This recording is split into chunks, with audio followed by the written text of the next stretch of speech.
Right, in the interests of talking about patience and discipline and the plan, I thought I'd just put this quick one together as well. Sorry, I can't help myself, but they are taking hours to upload, so we'll be quick. I wanted to get into a potential DAX trade, and I didn't trade this because I was actually on the phone at the time, and if you'd watched the previous two videos, I'm well over my weekly pip count already on Monday.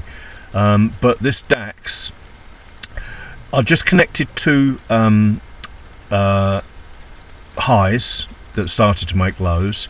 This one doesn't follow my normal rules where I connect them when they make the lower lows, but the point of it was that we all know that these triangles do work. Let's delete that thing because I don't need it.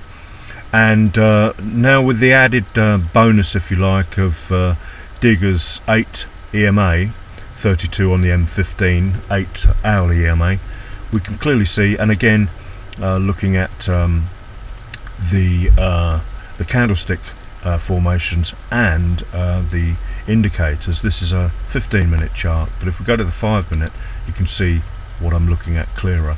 And I was just waiting for it to come up and test this. Forget the yellow lines there in the boxes. This is just me testing different breakouts. But the important thing is you've got this triangle here that I connected the lines to, and it was just a question of waiting for the right price action over here. I didn't trade this, it's important to say, but I was waiting for this all day, and it's at least for a good few hours now, as you can see, and it worked, you know, and it does work. And there is a trend here: high, low, lower, high, and then it breaks that low, and as you can see, the price has just absolutely collapsed. Now, it was, you know, we couldn't have considered entering here because I had no point of reference. This, in fact, was the point of reference, the high there. Drawn this trend line slightly wrong. And that's it. Again, wait patiently, let the trades come to you. You could have drawn another little ascending trend line there, but technically for me it's not correct because this didn't make a higher high. But the fact that this didn't make a higher high showed the bearishness in the market. So there's another trade potential, but the whole point of this video is to suggest to you, don't be worried about missing out on trades. Don't try and chase the price. Wait for pullbacks to areas of support and resistance. Make sure everything looks correct, and remember, this support shouldn't cause you much of a problem purely because it failed to make a higher high.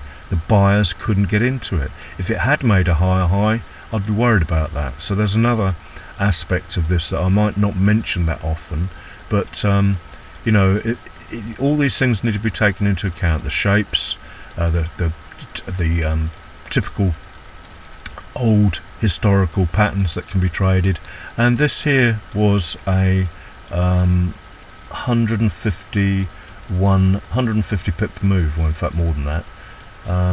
This is a crazy instrument to trade. 160 pips, that is. That is mental, and I try and steer clear of it because it just moves crazy. I mean, it could just as easily have been 100 odd pips to the other direction. So you have to be careful, guys, with these indices, especially on these volatile periods. Crazy market conditions. But that's patience and discipline. Draw your patterns, the added benefit of this, and then of course the benefits of the indicators that we've already talked about, you know. So thanks for watching. Have a good evening.